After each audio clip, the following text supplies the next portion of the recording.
How am I wild and that happened to me 2 weeks ago? Yo, we're going to do it on the camera. Nick, you recorded that? No. I knew he'd recorded it. No, I'm going to bring it up on camera. Good. Let me see if you keep that energy. Good. You know what, Mason? I'm happy you back around to being murdered. Yeah. Welcome back. I've been chilling, just letting you want to be. I see the progression, and I've been actually toning it down to get you back where I'm at. So listen, welcome home. Yeah, listen, I love it. I'm all the way. I'm all the way with all this shit. I just been being cool the last week or two, saying, "Look at my man, getting back the way he used to be." You ain't gonna have no argument with me, baby. You got the wrong person, man. You got the wrong person, man.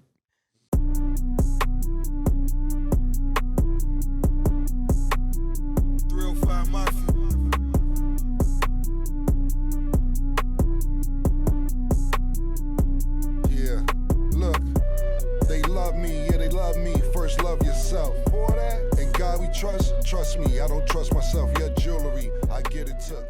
No show. Welcome back to It Is What It Is. This episode is sponsored by Underdog Fantasy. The app is an easy way to make some cash just by making picks on your favorite players.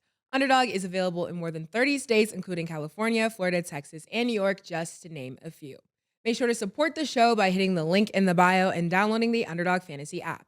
They'll also match your first deposit up to $100, and you get a special pick when you sign up. I'm Treasure Wilson, aka Stat Baby, along with your hosts, Mase and Cam. Killer, what's good? Murder, what's up, man? Happy to be back. What's good, man? You all right? Yeah, I heard you getting in, people inviting you out and all that. What you mean? Look, all right, look, you want to do it on camera, fine with me. I've been in the cut. I've been waiting to be about myself again because I see the emergence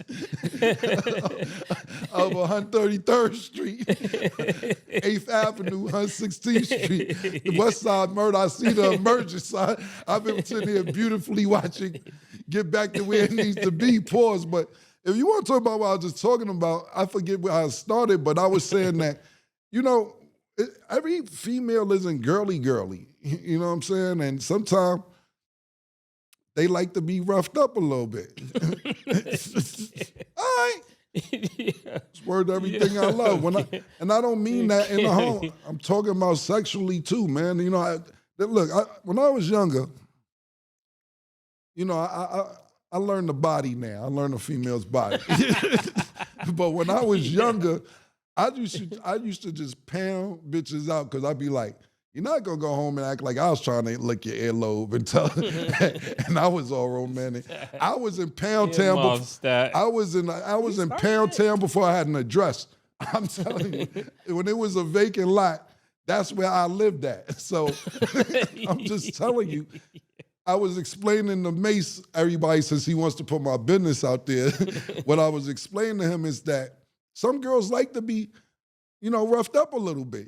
I actually was, found out this girl liked certain things, kiss her neck. I've been boning her for years at this particular point I'm talking about.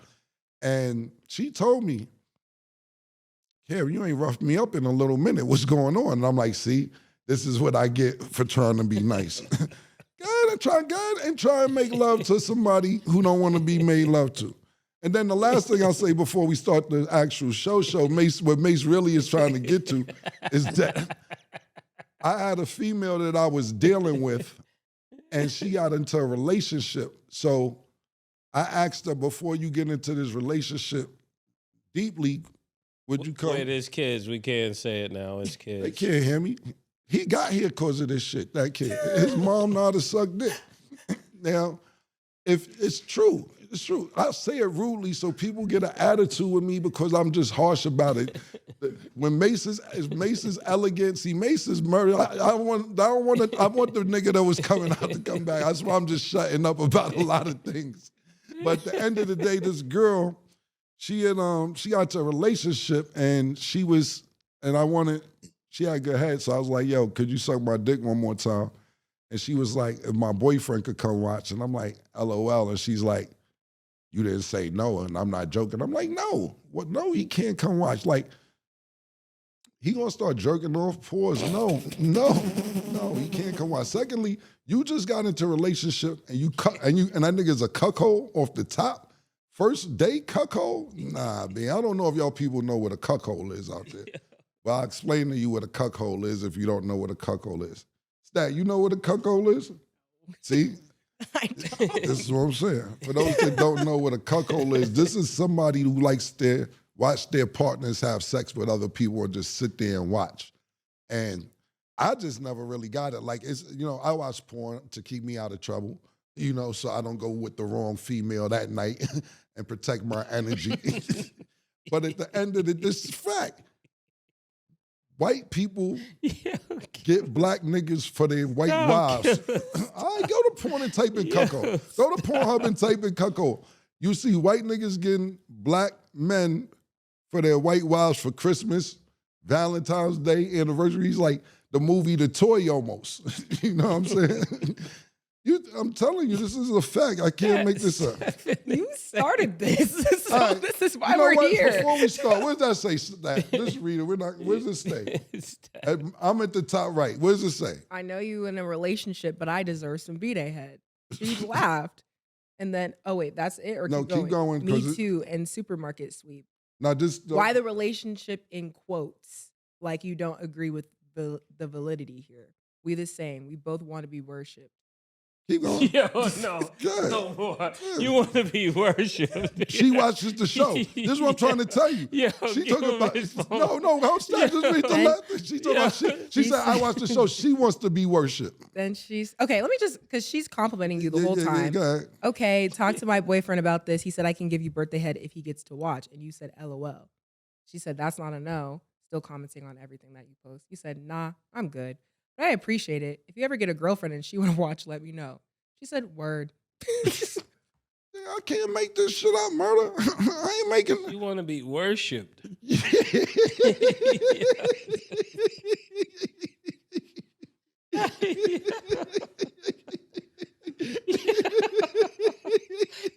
is ridiculous. Start the show, Stat. This is what you get. We'll start. I don't know how we got here, but this is why we always have disclaimers. I gotta go through behind the scenes. All right, y'all. Well, she want to be worshipped. She said, I don't know. I don't know what to tell you, shorty. Right. You got a whole nigga. I'm glad, but you see, I wasn't making it up. It happened. we just preface everything up here is never made up. These are true stories for y'all who are watching.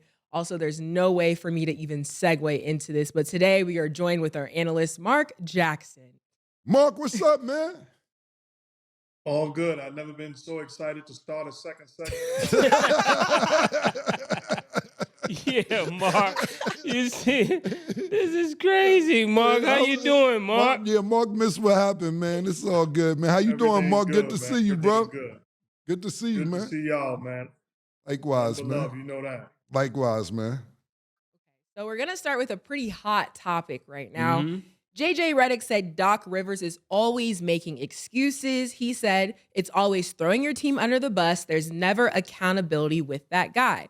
So Austin Rivers came to his dad's defense and said, in terms of accountability, your best years in the NBA were when you played for him and the Clippers. It's just very ironic and kind of weird that you have this energy towards him. So what do you guys think about both dialogues, and whose argument do you agree with more, JJ Redick or Austin Rivers? Jackson. I believe everybody spoke a little bit of truth. Doc, in his assessment of his team and taking the job, spoke some truth. JJ Redick, in his assessment, a guy that played for Doc Rivers, spoke some truth. And Austin Rivers, a guy that played for his dad and also understands where both guys are coming from, spoke some truth. My point is, we can't pick and choose as a player, former player, coach, analyst, which topics we want to attack aggressively and which ones we want to passively attack because of relationships. Let the truth be the truth, and let that live. I'm a little disappointed in pointing fingers and not holding everybody accountable as opposed to somebody I don't like or somebody I have beef with. Just tell the truth across the board and be true players, be true coaches, and be true analysts. So, Mark, I start by saying I 100% agree with you. It sounds like you're echoing what I be saying here. So I would like to know on another scale, who did you notice pointing fingers since you're with telling the truth? Who was pointing fingers to you, to your vantage point? Well, great question. And to me, first and foremost, Doc Rivers, who I already am on record as far as saying he's a Hall of Fame coach, and he will be in the Hall of Fame as a head coach. He's had tremendous success. He's a championship coach, but I believe he pointed the finger to his team. He pointed the finger to scheduling. Pointed the finger to not having enough time. He pointed the finger to not starting after the All-Star break. So I was disappointed in that. And that being said, he's a Hall of Fame coach and an outstanding coach, but wrong is wrong. I got no problem saying that. J.J. Redick, outstanding analyst, obviously has some beef or some bitter experience with Doc, told his truth. I got no problem with his truth. But it's not just Doc Rivers that you got a problem with. If to be consistent, somebody, across the board, keep it honest and real and keep it 100 every single night, dealing with every coach around the league, not just Doc Rivers because you have personal experience with him. And then Austin Rivers. I really, as a fan of the game, don't want to see Austin Rivers talking about this subject. He's a guy that played, and he played at a high level all the way through college and in the pros and had an outstanding career and still wants to play, and that's fine. I don't want him to address this issue. They have more than enough analysts on the network to address J.J. Redick and Doc Rivers and address it properly. Obviously, we know what Austin Rivers is going to say. That's not saying he's not wrong or he's not right. That's just saying we know what he's going to say. I'd rather have somebody else address this because he's going to also, if he's going to address this, then he's going to have to address tough moments when his dad is coaching and his dad makes a mistake. Is he going to attack it the same way? Yeah, I really agree with you, Mark, on that, and that people need to be consistent and especially say and have that same energy towards both sides of the coin, if we could use that. And another thing I was thinking about, I'm really getting tired of people saying their truth. I don't believe there's three truths. There's only one truth. Everybody else is just, we can give our opinion of what we believe we experience, but there's really only one truth. So I want to throw that out there on it is what it is. So whenever you hear somebody saying their truth, they're probably not telling the truth. So I could say my experience. This is my experience up here. That is what it is. This has been my experience on music, but that don't make it the truth. There's only one truth. But Killer, what would you say to and I think Doc does throw niggas under the bus. I actually think Doc is a Hall of Fame coach, but I think he got a lot. It was to me it was handed. Pause. It was handed. That's my vantage point. I won't say it's my truth. As far as what was handed. I mean, the teams that he had, they were given to him like that. He didn't work like develop talent or anything like that. What about on Orlando? What you think about that? Yeah, T-Mac early. I mean, the things that we try to give him credit for, Okay, is not really, to me, is not really his credit. I dig that. I just think what happened is, to me, my personal opinion, before I even get back to J.J. Redick and Austin Rivers, Doc was out the mud when it was Orlando and everything else, but I see where you're coming from. You're saying after Doc won this championship with the Celtics, he's supposed to be one of these elite head coaches. That could put anything together, and I never saw that. Right. So when he went to Philly and all of the places he stopped by, it wasn't that. And this is now becoming the same mirror image of what I saw in Clippers, as well as where else? Philly. Sixers. Yeah, you got two or three stars that we know are bona fide stars, and then you got another all-star. There's no excuse not to get it done in Milwaukee, to to me, from my vantage point. Niggas traded Doc. I already said this before. Only coach I know niggas trade. Danny Ainge said, yo, what y'all got for the coach too, nigga? I don't know what beef Danny Ainge had with Doc Rivers to trade a coach. I actually like Danny Ainge as a GM. Say, yo, he made a lot happen. Niggas say, yo, y'all gotta say, y'all want the nigga too, the coach nigga? Because we'll throw him in if you got another draft pick for us. First of all, I want to give Mark Jackson a round of applause, man. Again. Standing strong on a word without being political. Yeah. Amazing. The first episode, Mark has not been Mark political. is out the closet. Mark said, fuck. Let me translate. Mark said, fuck that, Doc. You got to stop motherfucking pointing fingers. You just got there and you telling niggas, yo, y'all was in Cabo. Y'all wasn't here. Yo, I don't like the way the team was doing. Yo, Doc, you bugging the fuck out. You just got there. And that's what Mark said for those that didn't interpretate what Mark said in such the eloquent way he put it. Look, the first game, Mark, that Patrick Beverley got there, it was the first time out. Patrick Beverley had a clipboard in his hand. Did you see that? We're not doing that. But did you see it? Did you see it? Yeah, I saw it. And that's unacceptable. As a player, as a coach, that's not happening. That's what I'm talking about. Pat had the clipboard out. This what you gonna do. This what I'm doing. 6 minutes, and that's why I appreciate Mark being here, because he could tell us this from a coach's perspective and from a player's perspective. He just said, Mark Jackson just said, that's not happening as a coach or a player. You see, Lopez walked over and said, I know this nigga is not telling me which way to run. This is the first time out. This is his first time getting dressed up. We're 6 minutes into the game, and he's telling me which way to go. Now, mind you, he's also formerly coached by Doc Rivers. Now, I don't know if this is favoritism if I'm a Milwaukee Buck. Or nepotism. Yeah, or any ism. You know what I'm saying? I don't know what this is that Patrick Beverley feels that he can grab the clipboard and tell me which way to go. As far as accountability with Austin Rivers and J.J. Redick going back and forth, that's his dad. He's going to want to defend his dad 100%. It's his father. Mark made a great point. It is a million other topics, and it's more than enough analysts for Doc Rivers' son not to talk about Doc Rivers, unless ESPN just wants the ratings to be like, let's get his opinion. You know, and then there's going to be favoritism. You know what I'm saying? Like, he's going to stick up for his dad. Then he's going to, you know, he gave J.J. Redick love, but he kept saying, that's my man, that's my man. But I don't understand where this is coming from. You had your best years when you was with the Clippers. So what are you even talking about? There's some weird energy going on. What I'll say is this, and pardon me.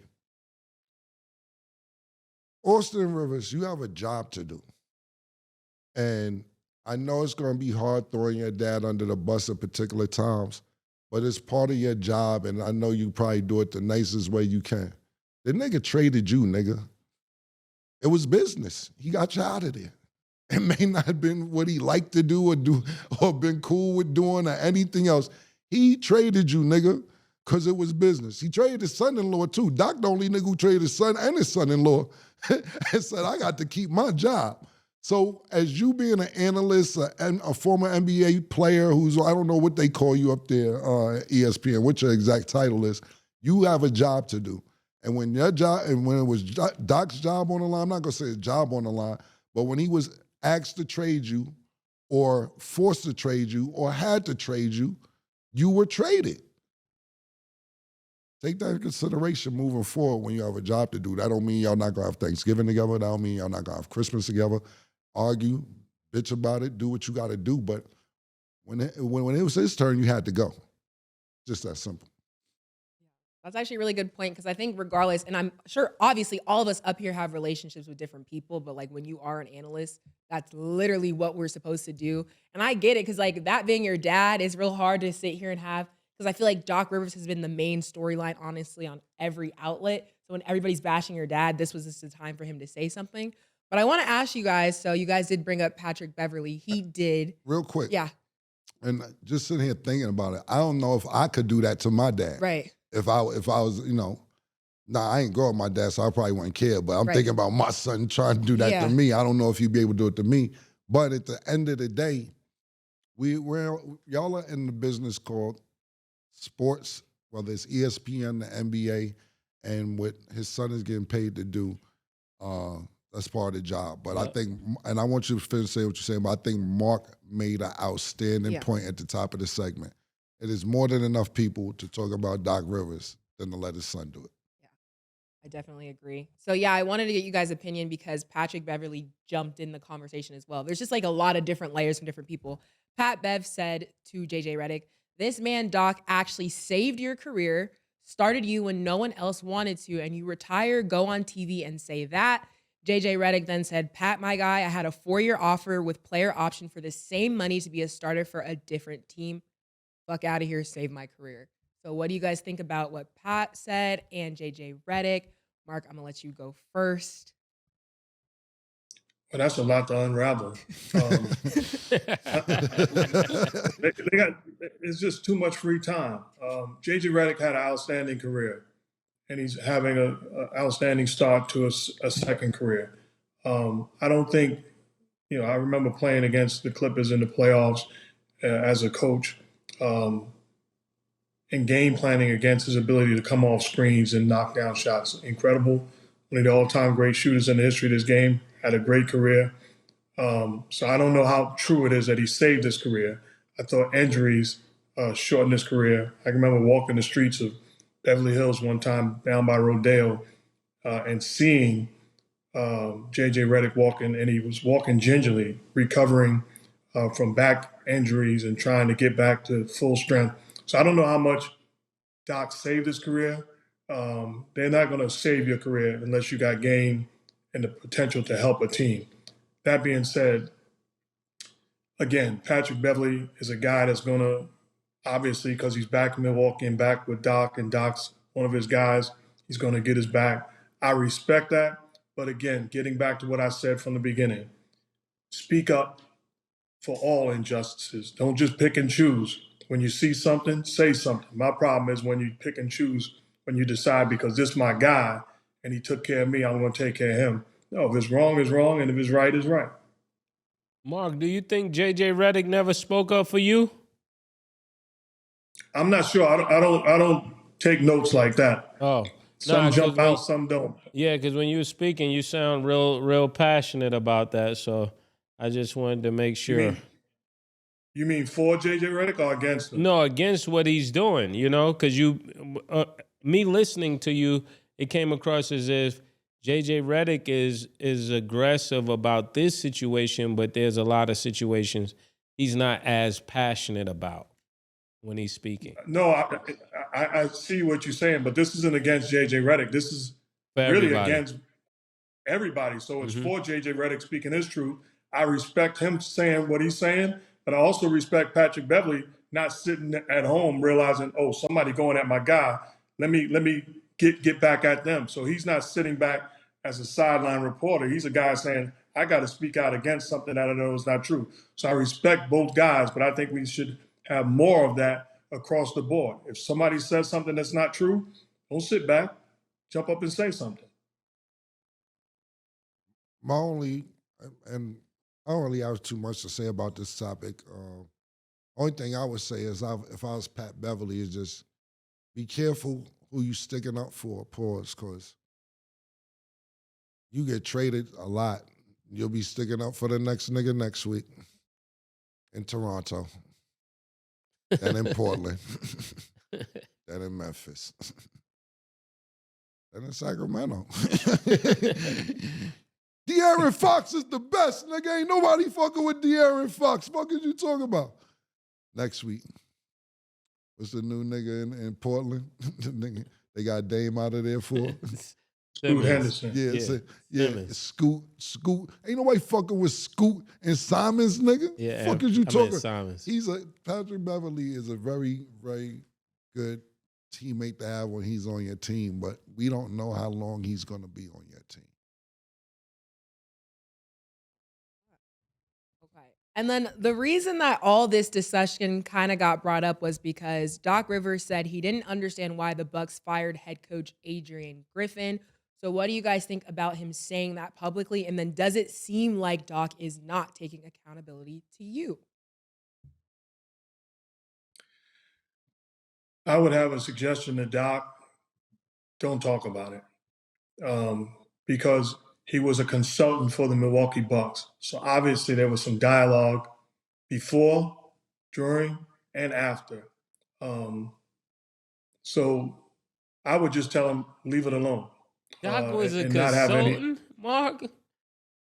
Yeah, he was a consultant for the Milwaukee Bucks. We didn't find that out until relatively when he got the job, but he was a consultant and he was advising them and advising Adrian Griffin, and he wound up getting the job. Now, that doesn't mean that something dirty happened or under the table happened, but it certainly doesn't look good. Yeah, it looks like Paul's double dipping. That's what they call it in the hood. Double dipping is what it's called. And Doc is on record saying that they told him that they were going to fire Adrian Griffin, and Doc is on record saying that he said, "Don't do that. Why would you do that?" And basically told him that they wanted him. So it's a bad way to do business, and it doesn't look good. Well, when you said that, when you said Doc said, "Don't do that," what I was thinking was somebody going, "Yo, they're gonna fire Adrian. They're gonna fire Adrian," and I go like this: "Don't do that." You just saw that? Mm-hmm. Don't do that. Don't do that. Yeah. Totally agree. Yeah, Mark, I ain't going with that, Mark. Maybe I'm too New York. I just been through too much. I know that ain't how it actually goes. But if he wants us to believe that, you buying that, Killer? No, I was just waiting for y'all to finish. There's no sugarcoating this, man. I was going to bring that up if Mark didn't bring it up. Nigga was a consultant for the Milwaukee Bucks, which I found out earlier today, Mark.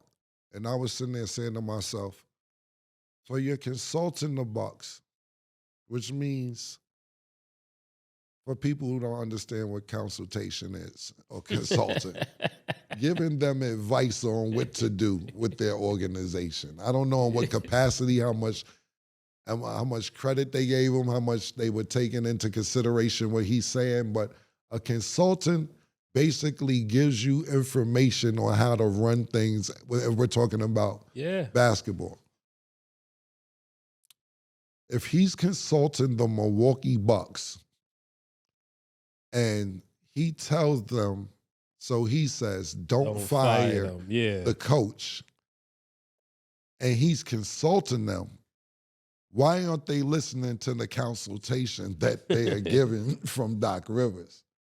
Secondly, and since y'all ain't listening to me, I'm gonna take the job. Yeah, this is exactly. That's how it sounds in my head.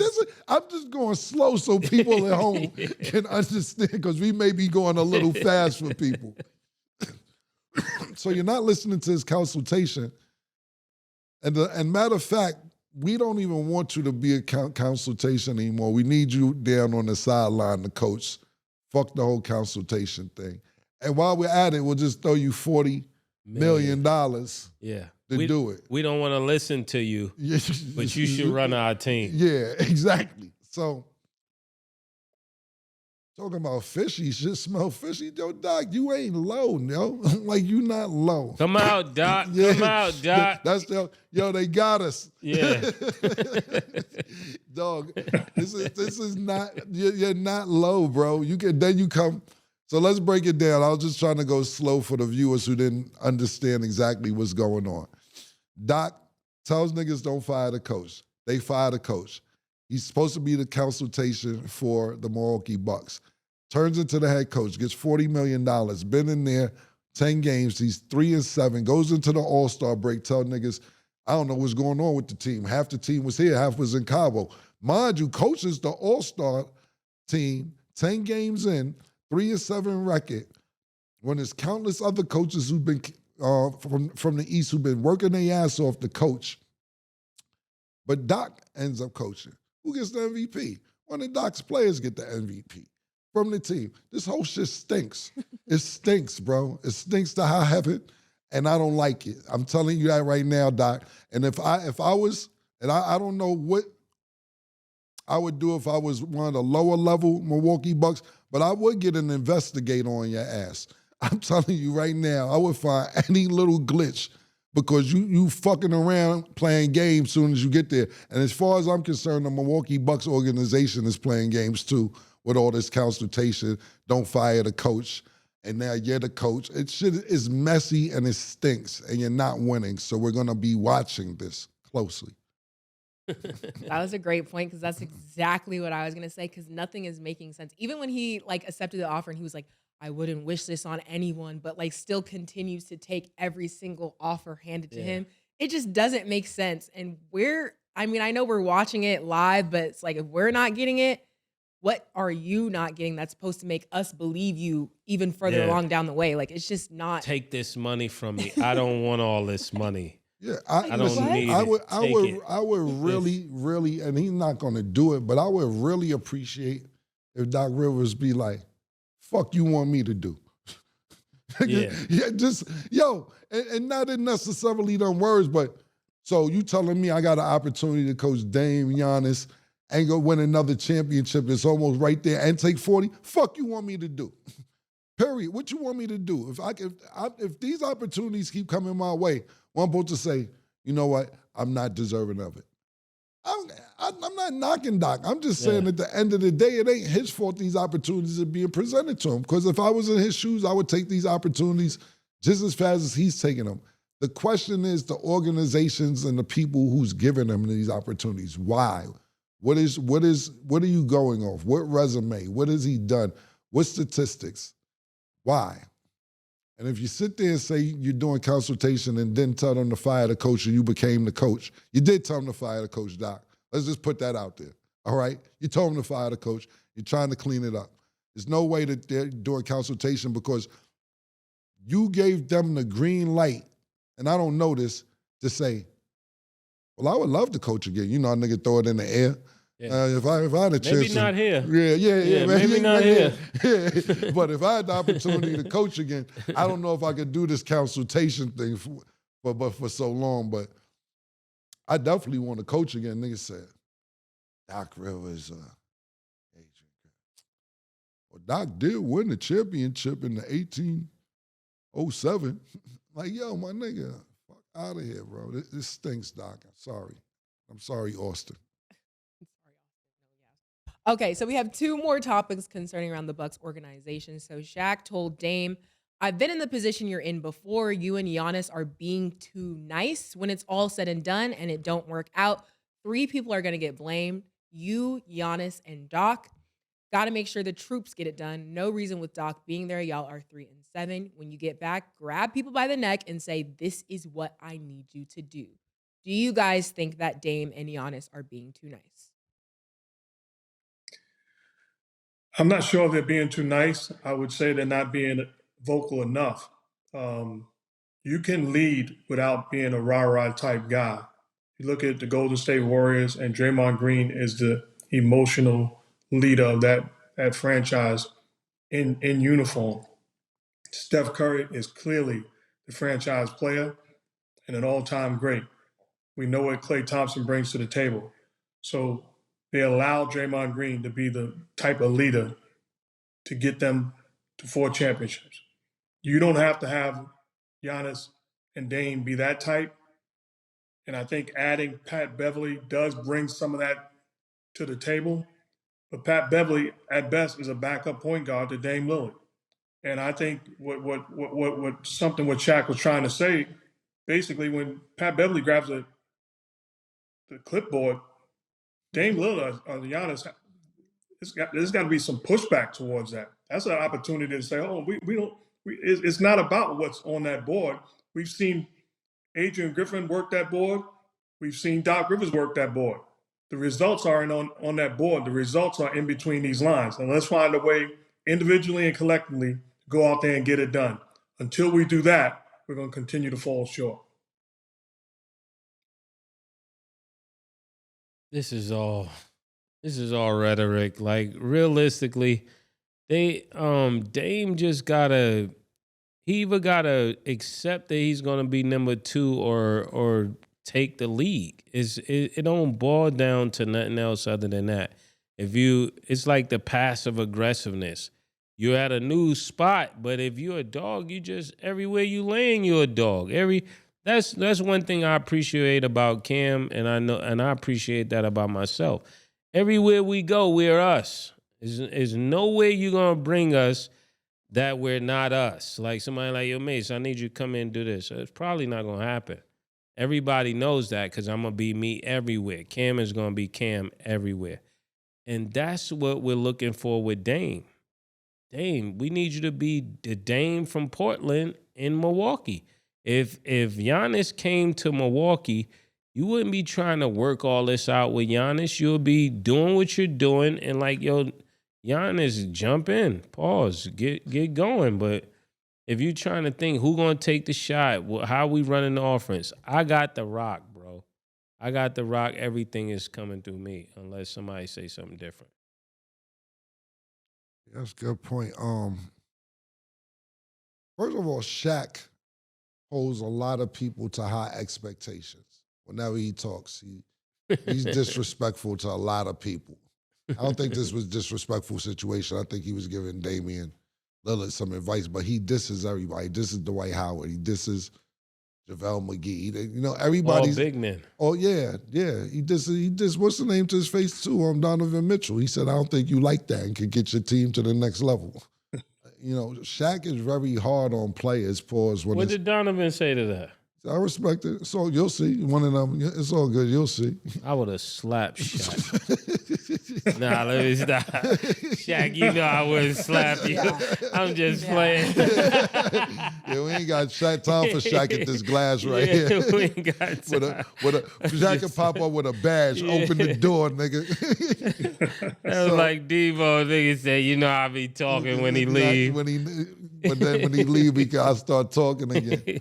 But Shaq holds a lot of players, and you got to realize Shaq was the most dominant force in basketball at one particular time. So I get where Shaq comes from. But everybody's not going to be Shaq and Kobe. Everybody's not going to be Shaq and D-Wade. And those are 4 championships that Shaq has. As far as Damian Lillard and Giannis, I think my personal opinion was they were starting to get some chemistry, my personal opinion. And bringing Doc in may mess that chemistry up. Like they're just starting to get a chemistry together now. That's a good point. Doc comes in with his schemes and what he thinks should go right and whatever he wants to run, and that may mess the chemistry up that these two were just building. I'm not sure what should be done. I know this much. They was playing good before Doc got there. Yeah, it wasn't. They were starting to pick it up. Look, they're 35-21 right now. They're in 3rd place. They're 8 games back. I don't think anybody's going to catch Boston. Do you have a chance to be the 2nd seed? Cool, that's not bad considering Boston's playing elite basketball right now.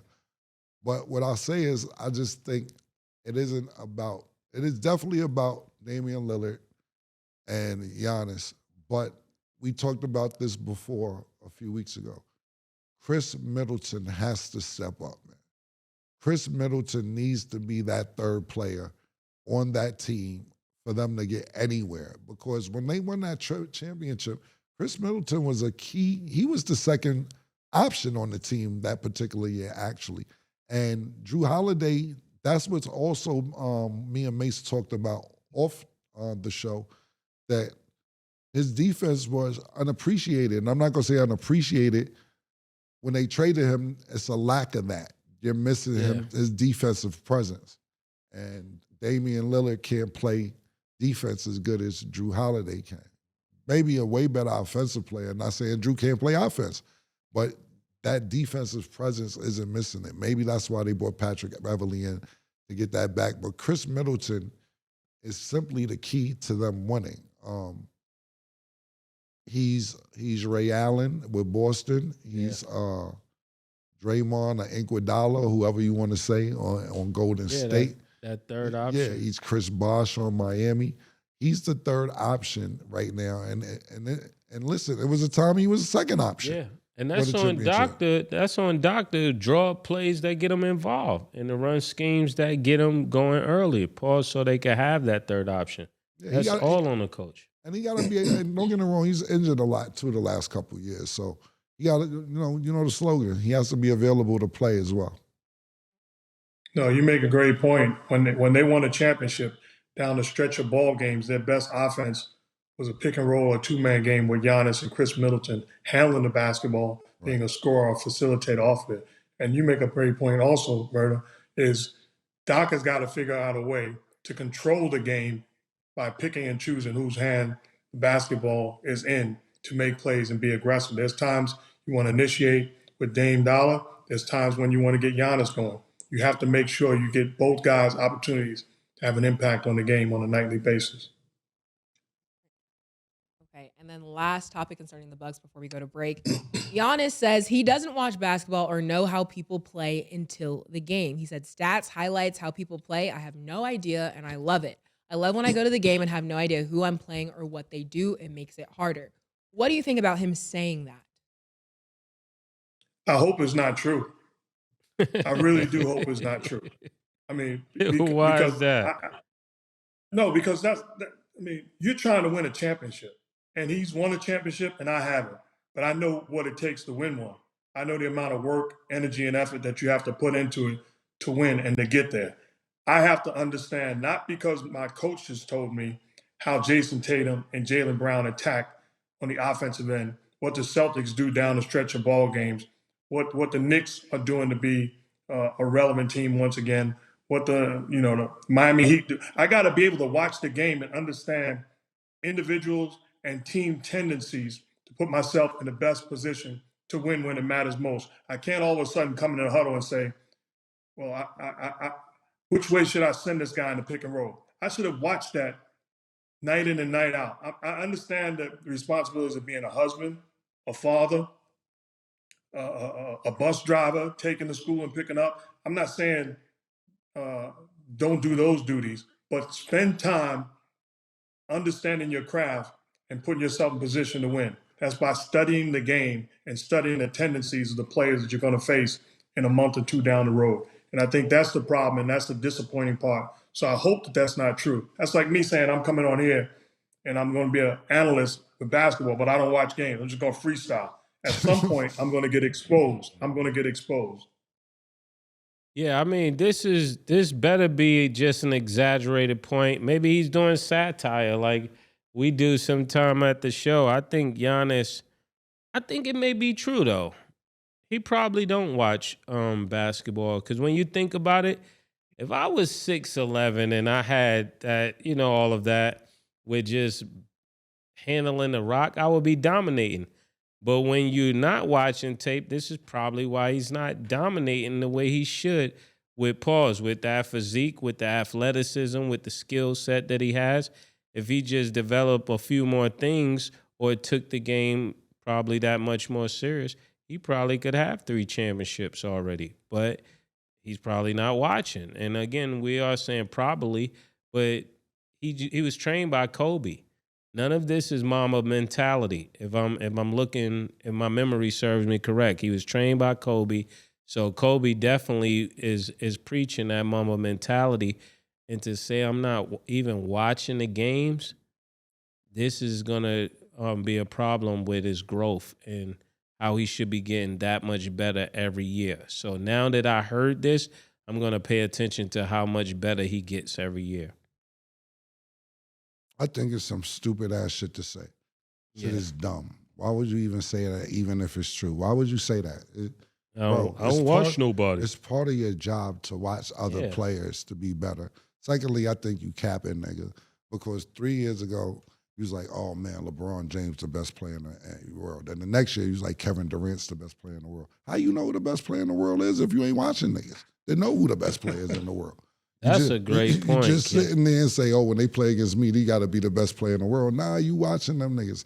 You watch people. That's the reason you want to be in the NBA, because you see what you could get from it. There's no way not to watch basketball when you're a basketball player unless you're just that big-headed pause right now that you think that you're better than everybody, that you don't have to scout other teams.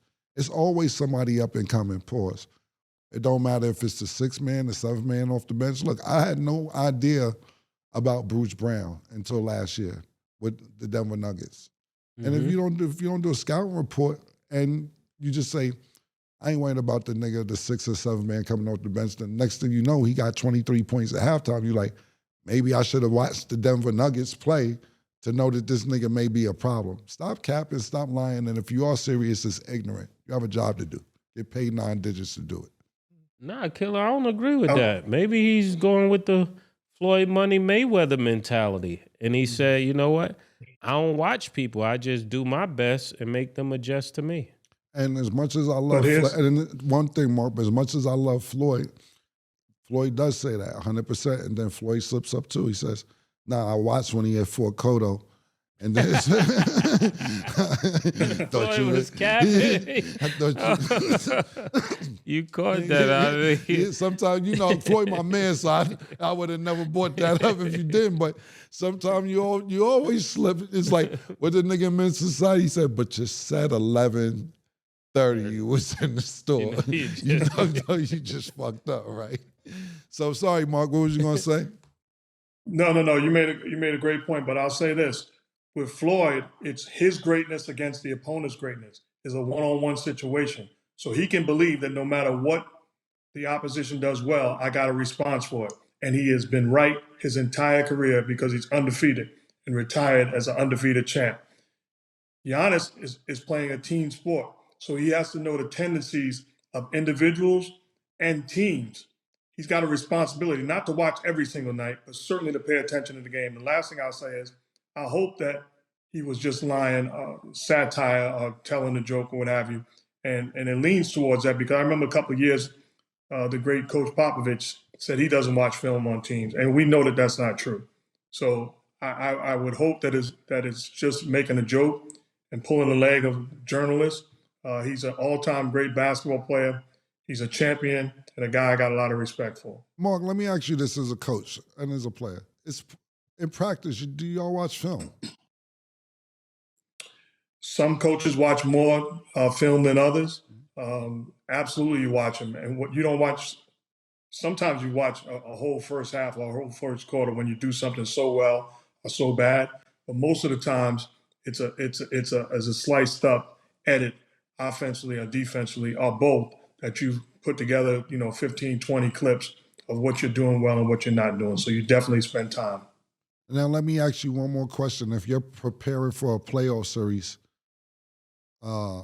going into the series or even making adjustments throughout the series, well, not throughout the series, going into a series, before the series starts, are you watching film on the opposing team to see what they do well with your players?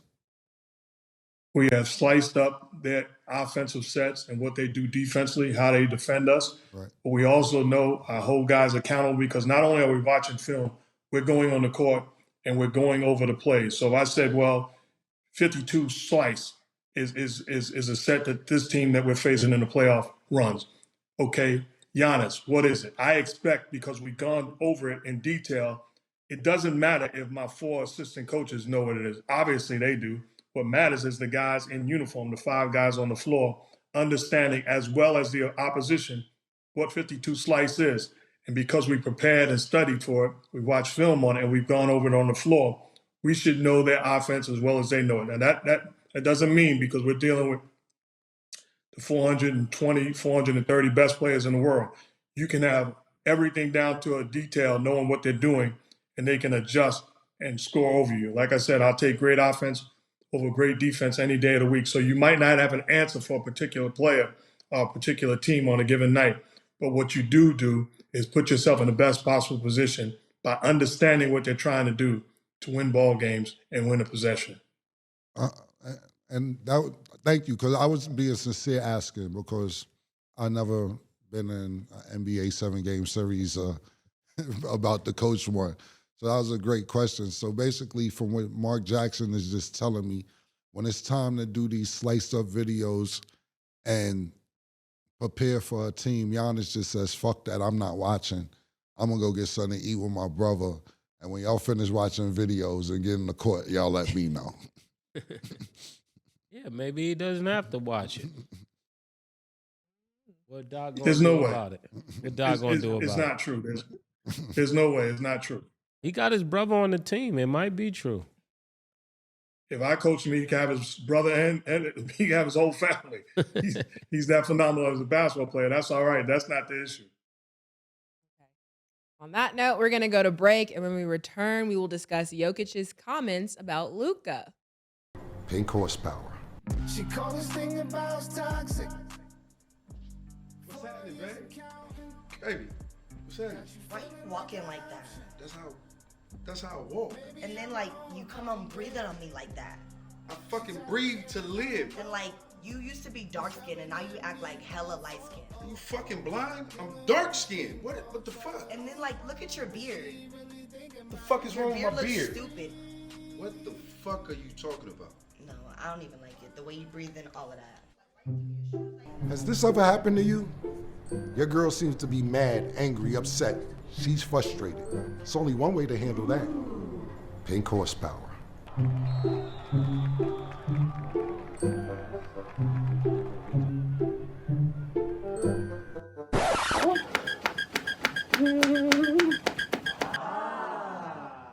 But your breath is really refreshing. No. I'm just trying to give you a massage. Plus, have I told you how good your beard looks lately? It looks so good. No. PHP. It works every time. Wait, where you going?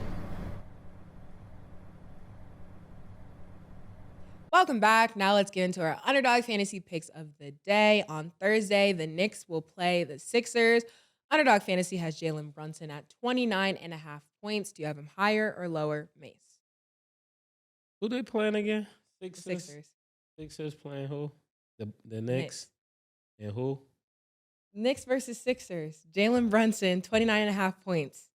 Oh, you know how sometimes you throw assists and all of that in there. I don't think he's going higher than that. I'm gonna say lower. Okay, Cam. Say hi. He's going against another all-star, Tyrese Maxey. They may want to get it shaken.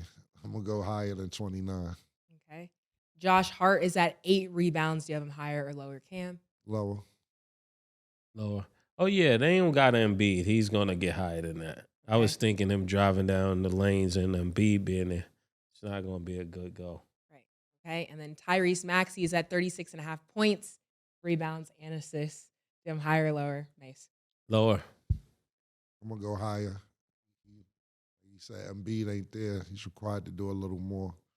He's a point guard as well. And I think he's going to have 36. I think he's going to have about 29 points and 8 assists, 9 assists, plus a couple rebounds. I'm going to go higher. There you go. Okay. Download the Underdog Fantasy app and you can make your picks too. We are joined back with our analyst, Mark Jackson. So when talking about potentially playing with Luka, Jokic says, I don't want to leave Denver, but if Luka gets pissed off in Dallas, he can come. So is a Luka-Jokic duo something you'd like to see, or do you think that their dynamic would not go well together, hypothetically speaking? Mark Jackson first.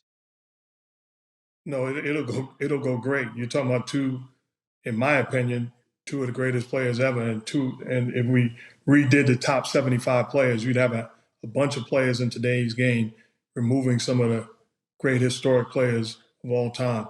And those are two guys that confidently fit even in the top 50 ever and climbing the charts. So they fit because of their unselfishness. They fit because of their ability to impact on the offensive end of the floor. Both have tremendous size, tremendous skill.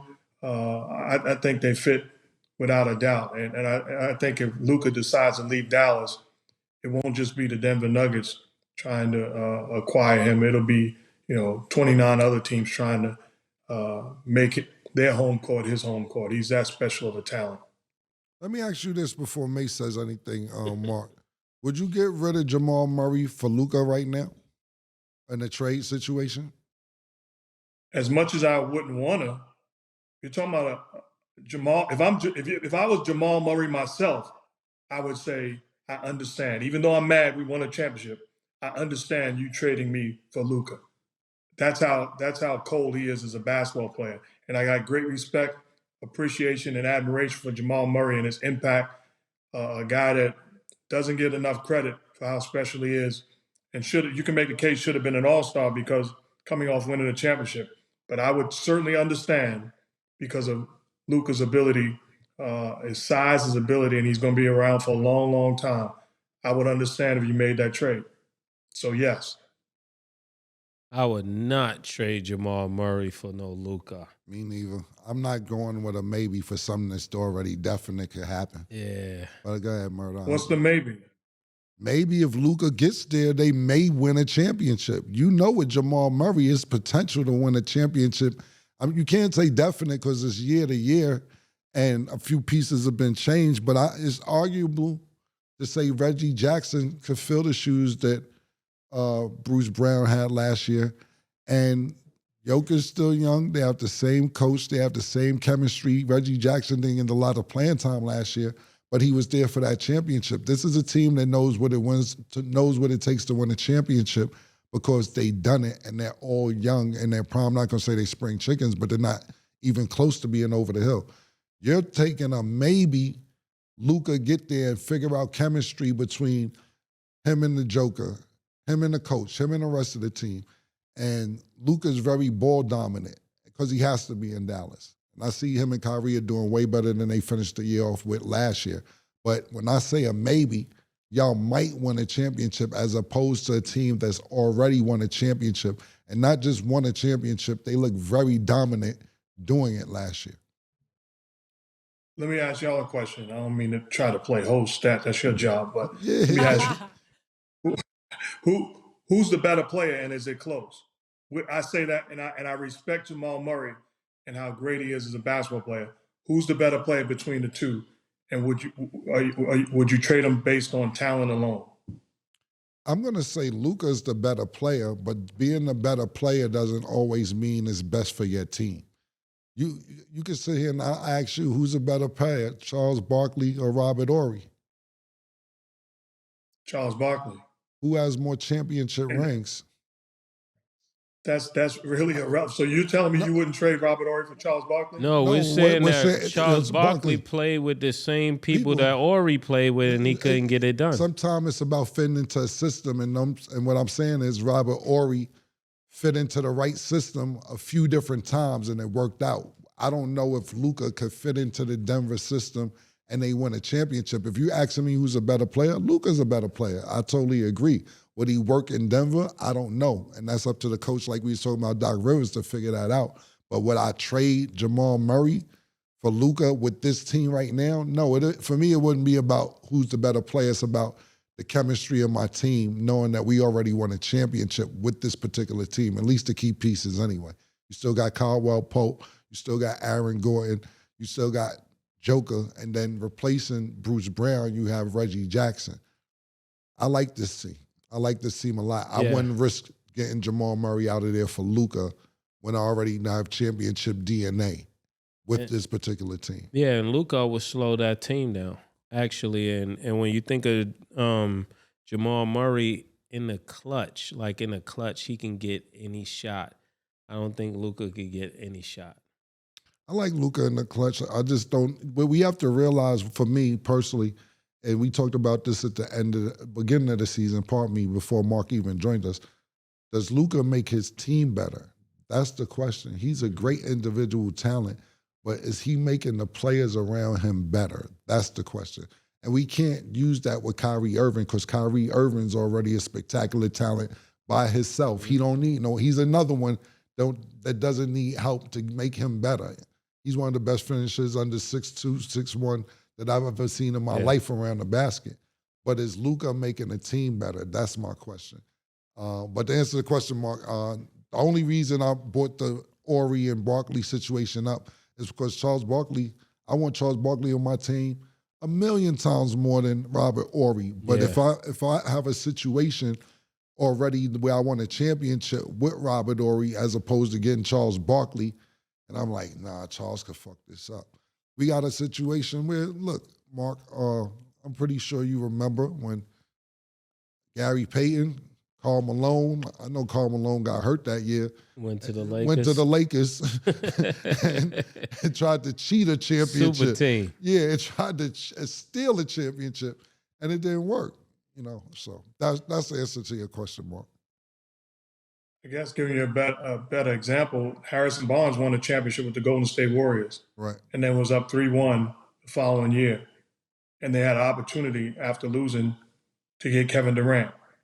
It was not a knock towards Harrison Barnes. He was a champion, and they proved that they could win a championship with him. Right. But you had an opportunity to get an all-time great. You had to make the move. Yeah, that's a great example. I'm not mad at that example at all.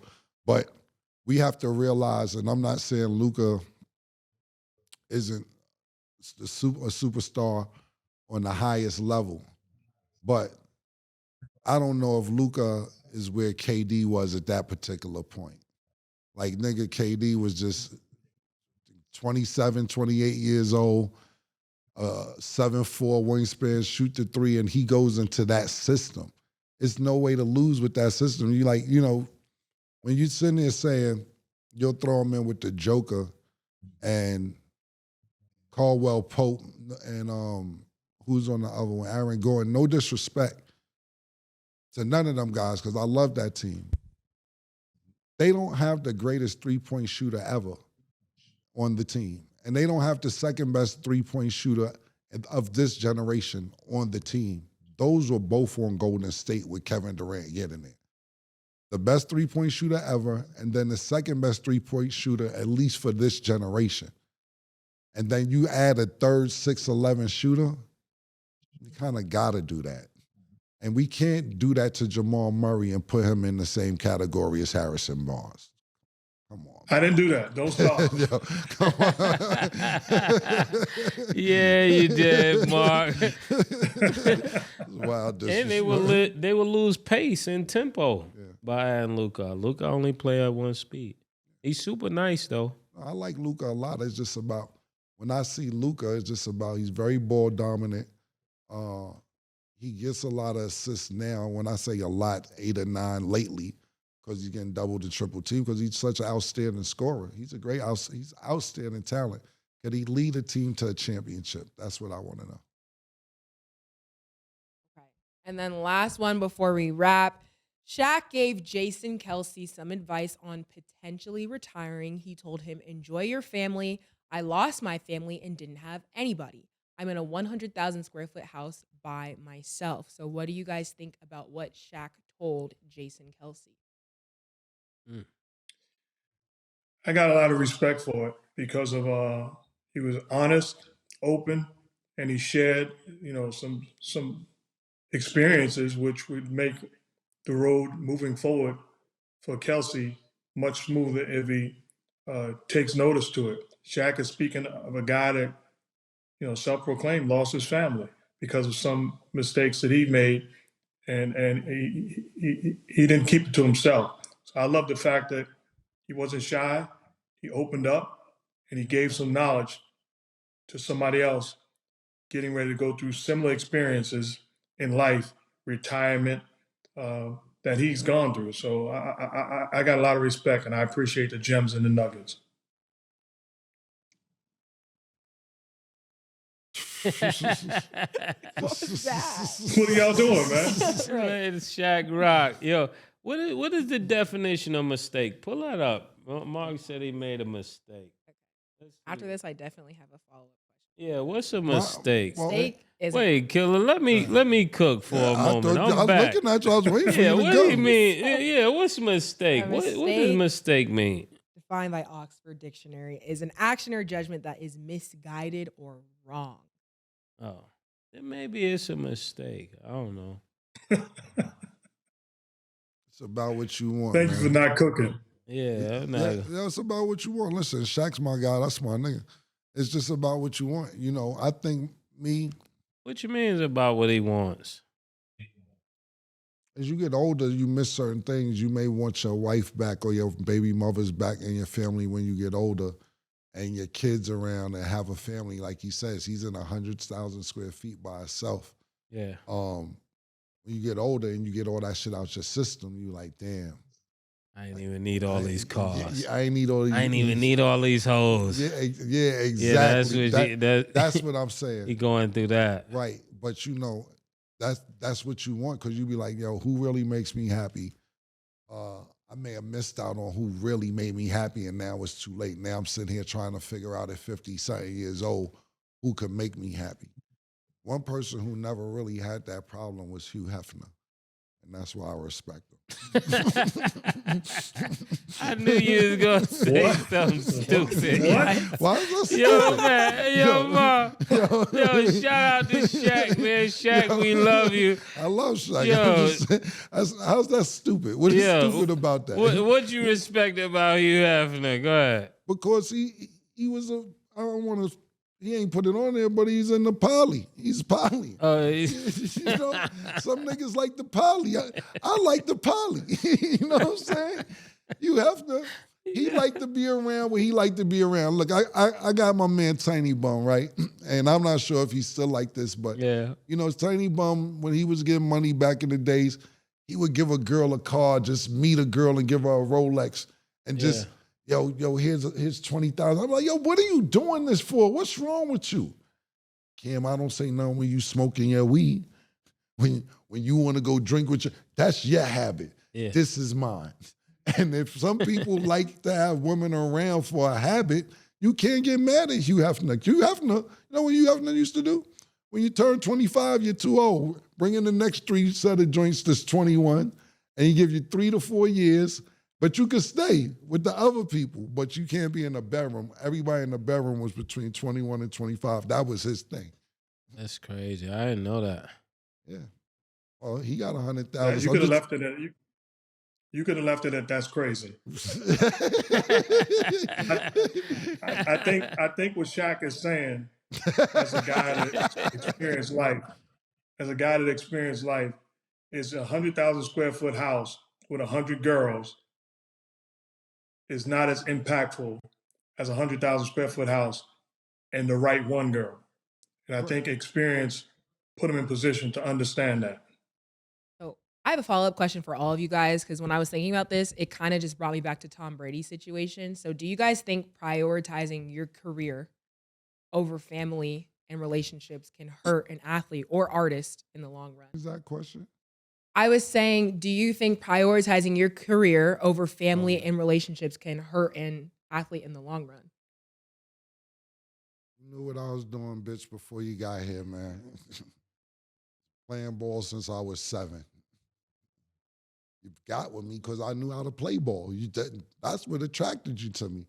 Now you want me to stop doing what I love, the shit that got you with me.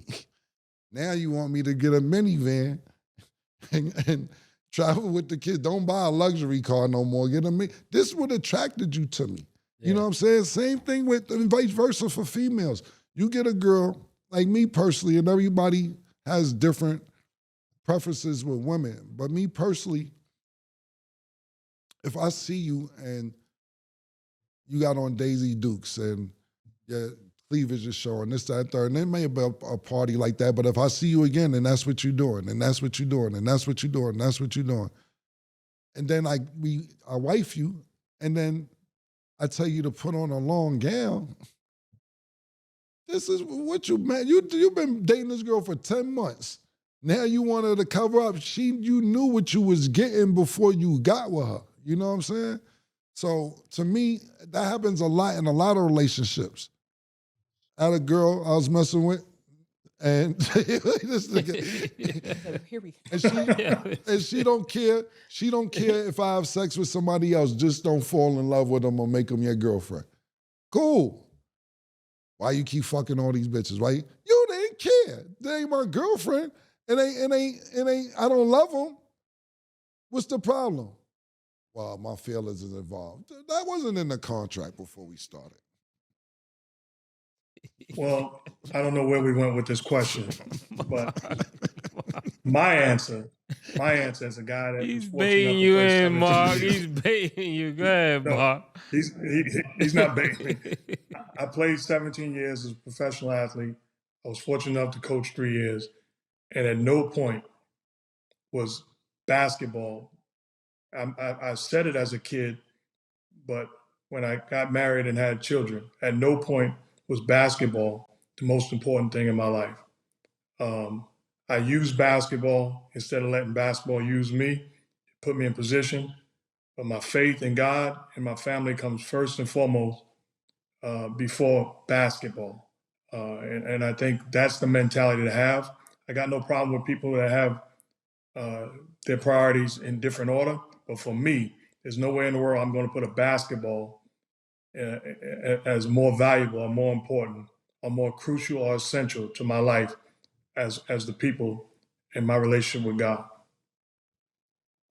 I actually agree with Mark 1000%. I mean, I'm not a basketball player and nowhere close to being married, but it's like when you have this career, like, don't get me wrong, that's first and foremost. Like, I'm always like, I'm going to hustle, get what I want to get. But at the same time, I think there does need to be a little bit of space for family and relationships. I'm not saying like a little bit, and like your faith, like things that are important to you, because that's what's going to keep you grounded if everything does fall down. Like, you know what I'm saying? Like, that's what you have. I agree with what he's saying. I don't agree with you saying It's that. like the same thing. Oh, but my in a different way. I just that still have to pay attention to things like family that. and relationships. Yeah, like me and my family are like this. Like, my parents have been married 20 plus years. So it's like, I definitely foresee that for myself, later down the line when it's time. Right now it's hustle and grind, but it's like, I still need to make sure I pay attention. So when the time comes, I'm not like, dang, I did all this and now I'm like, I don't know what to do. You don't got nobody to share it with. I understand. Yeah. Listen, what I'll say is this. And Mark and Mase, I envy you guys, man. I really do. Because I'm looking for a female to make me love money more, love her more than money, because I haven't found it. I haven't. So I'm jealous of you guys. So let me know where to, let me know. Shut up. No, I'm not. I'm being honest. I've not found any female to make me love her more than money. So wherever you get, I'm jealous. Let me know where you guys found you guys lovely wives at, and maybe I'll check it out. But I'm still looking. I love this money. Yeah. And I ain't giving the female none of it unless she earn it. Sorry. Well, that is what it is. Right. Well, Mark, thank you for being here. No comment. Appreciate you on the show as always. That's all the time we have for today. Thanks for watching. And as always, it is what it is. Two big necks, like when they doing them 2 for $5.